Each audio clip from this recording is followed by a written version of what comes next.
So we're back for chapter 4 of Winnie-the-Pooh. No funny hat tonight. It's too warm here, and I didn't want to wear a funny hat. I'm sorry. I'm sure I will again. I'm easily coerced into these things.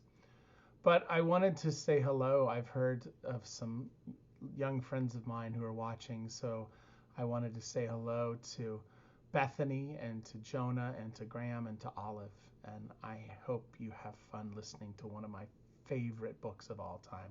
Something fun you can do is try to figure out which character in the story you're most like. I have this idea that we're all kind of like, mostly like one of them. I'm kind of like, I got several of them, pieces of them, but I'm mostly an Eeyore.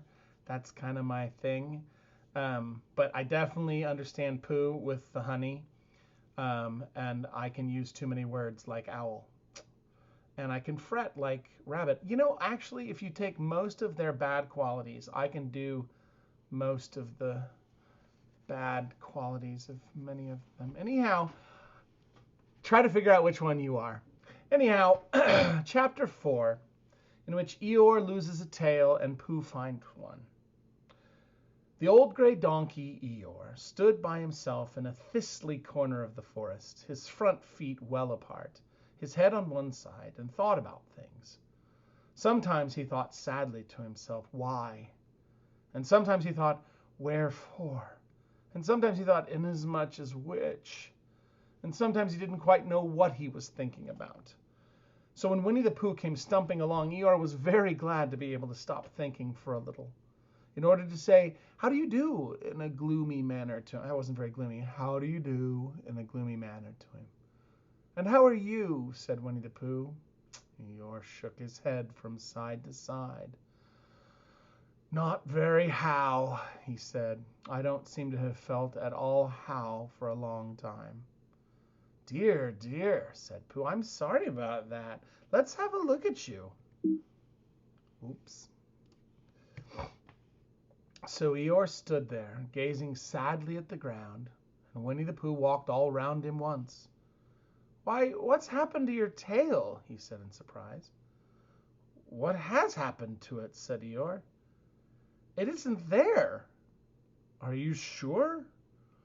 Well, either a tail is there or it isn't there. You can't make a mistake about it, and yours isn't there. Then what is? Nothing. Let's have a look, said Eeyore, and he turned slowly round to the place where his tail had been a little while ago, and then, finding that he couldn't catch it up, he turned round the other way until he came back to where he was at first, and then he put his head down and looked between his front legs, and at last he said, with a long, sad sigh, I believe you're right. Here's Eeyore. And there's Pooh inspecting his backside to discover there's no tail.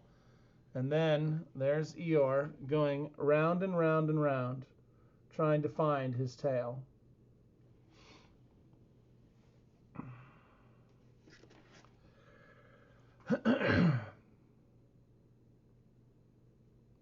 I believe you're right, Eeyore said. Of course I'm right, said Pooh. That accounts for a good deal, said Eeyore gloomily.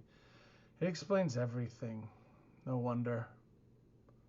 You must have left it somewhere, said Winnie the Pooh. Somebody must have taken it, said Eeyore. How like them, he added after a long silence. Pooh felt that he ought to say something helpful about it, but didn't know quite what. So he decided to do something helpful instead. Eeyore, he said solemnly, I, Winnie the Pooh, will find your tail for you. Thank you, Pooh, answered Eeyore. You're a real friend, said he. Not like some, he said. So Winnie the Pooh went off to find Eeyore's tail. It was a fine spring morning in the forest as he started out. Little soft clouds played happily in a blue sky, skipping from time to time in front of the sun as if they had come to put it out, and then sliding away suddenly so that the next might have his turn. Through them and between them the sun shone bravely, and a copse which had worn its furs all the year round seemed old and dowdy now beside the new green lace which the beeches had put on so prettily. Through copse and spinney marched Bear, down open slopes of gorse and heather, over rocky beds of streams, up steep banks of sandstone into the heather again, and so at last, tired and hungry, to the 100-acre wood. For it was in the 100-acre wood that Owl lived. And if anyone knows anything about anything, said Bear to himself, it's Owl who knows something about something, he said. Or my name's not Winnie-the-Pooh, he said. Which it is, he added, so there you are. Owl lived at the Chestnuts, an old-world residence of great charm, which was grander than anybody else's, or seemed to bear, because it had both a knocker and a bell pull. Underneath the knocker there was a notice which said, "Please ring if an answer is required." Underneath the bell pull there was a notice which said, "Please knock if an answer is not required." Now, you have to see how these are written. It's important. So here we go. Because this is such a funny book. Please ring. It's hard to get in view. But the spelling's not so good. These notices had been written by Christopher Robin, who was the only one in the forest who could spell. For Owl, wise though he was in many ways, able to read and write and spell his own name, W-O-L, yet somehow went all to pieces over delicate words like measles and buttered toast. Winnie-the-Pooh read the two notices very carefully, went from left to right, and afterwards, in case he had missed some of it, from right to left. Here he is, reading the notices Here he is, reading the notices from left to right and right to left, just in case he missed it. Then, to make quite sure, he knocked and pulled the knocker, and he pulled and knocked the bell rope, and he called out in a very loud voice, "Owl, I require an answer. It's Bear speaking." And the door opened, and Owl looked out. "Hullo, Pooh," he said. "How's things?"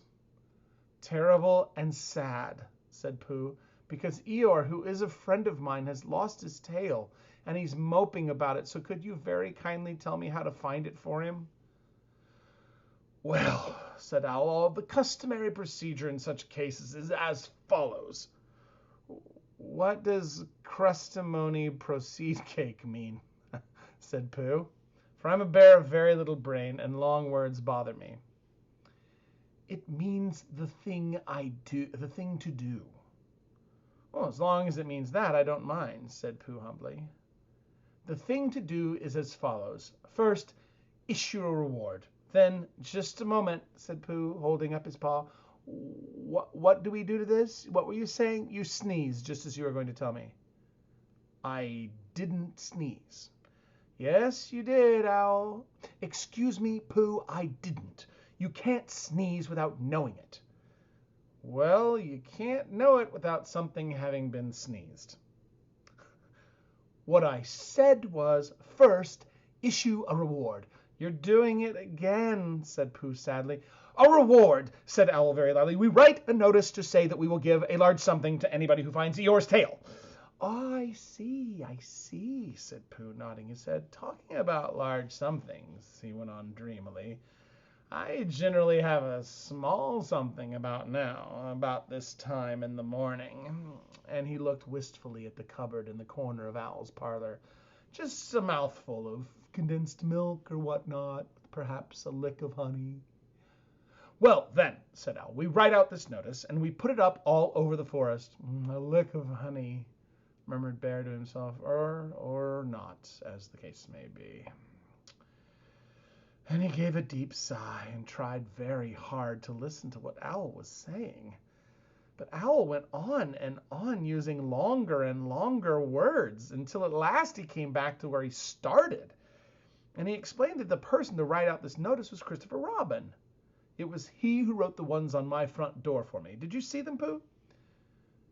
For some time now, Pooh had been saying yes and no in turn with his eyes shut to all that Owl was saying, and having said yes, yes last time, he said no, not at all now, without really knowing what Owl was talking about. "Didn't you see them?" said Owl, a little surprised. "Come and look at them now." So they went outside, and Pooh looked at the knocker and the notice below it, and he looked at the bell rope and he noticed below it, and the more he looked at the bell rope, the more he felt that he had seen something like it somewhere else, sometime before. Let's see. There's Owl using too many words with Pooh. And then there's Pooh saying, "There's something funny about your door knocker. It looks really familiar." "Handsome bell rope, isn't it?" said Owl. Pooh nodded. "It reminds me of something," he said, "but I can't think what. Where did you get it?" "I just came across it in the forest. It was hanging over a bush, and I thought at first somebody lived there, so I rang it, and nothing happened. Then I rang it again very loudly, and it came off in my hand. As nobody seemed to want it, I took it home and—" "Owl," said Pooh solemnly, "you made a mistake. Somebody did want it." "Who?" "Eeyore, my dear friend Eeyore. He was fond of it." "Fond of it?" "Attached to it," said Winnie-the-Pooh sadly. So with these words he unhooked it and carried it back to Eeyore, and when Christopher Robin had nailed it on in its right place again, Eeyore frisked about the forest, waving his tail so happily that Winnie-the-Pooh came over all funny and had to hurry home for a little snack of something to sustain him. And wiping his mouth half an hour afterwards, he sang to himself proudly, I don't know if I can sing or not, but "Who found the tail? I said Pooh at 1:45. Only it was 11:15 really. I found the tail."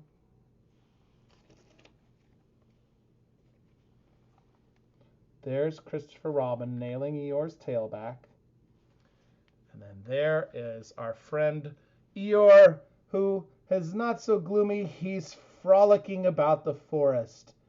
He's frisking about, happy because his tail's back, because Pooh did a nice thing for him. That is the end of chapter 4.